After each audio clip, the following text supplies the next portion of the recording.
জ্ঞানী আলো। এক ছোট ছেলে রুবেল, বয়স 10 বছর, রাস্তায় কাগজ প্লাস্টিক কুড়াচ্ছে। তার গায়ে ছেঁড়া জামা, চোখে ক্লান্তি। হঠাৎ সে একটা ছেঁড়া ব্যাগ থেকে পুরনো বই বের করে দেখে। বইয়ের কভার লেখা, জ্ঞানী আলো। যে হাত ভিক্ষা চায় সেই হাতই একদিন লিখতে পারে ইতিহাস, যদি সুযোগ পায়, যদি স্বপ্ন দেখে। সব অন্ধকারই শেষ হয় যদি কেউ আলো খোঁজে। রুবেল কাগজ বিক্রি করে একটা পুরনো খাতা আর পেন্সিল কিনে। সে রাস্তার আলোয় বসে লেখার অনুশীলন করছে। আশেপাশের মানুষ হেসে বলল, এই ভিক্ষুকের ছেলে আবার লেখাপড়া করবে নাকি?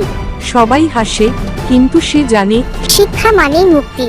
স্বপ্ন দেখা পাপ নয়, থেমে যাওয়া পাপ। বড় হয়ে যাওয়া রুবেল এখন একজন শিক্ষক। তার টেবিলের ওপর সেই পুরনো বইটা পড়ে আছে, জ্ঞানী আলো। সে দরিদ্র বাচ্চাদের পড়াচ্ছে বিনামূল্যে। অন্ধকার তাকে থামাতে পারেনি, সে নিজেই আলো হয়ে উঠেছে অন্যদের জন্য। শুরু যত নিচেই হোক, শেষটা উঁচু করো। অন্ধকারের ভয় পেও না, হয়তো তুমি একদিন কারো জন্য আলো হয়ে উঠবে। পরিস্থিতি নয়, সিদ্ধান্তই মানুষকে বদলায়। গল্পটা যদি ভালো লাগে তাহলে অবশ্যই চ্যানেলটা সাবস্ক্রাইব করবে, লাইক, কমেন্ট এবং শেয়ার করতে ভুলবেন না প্লিজ।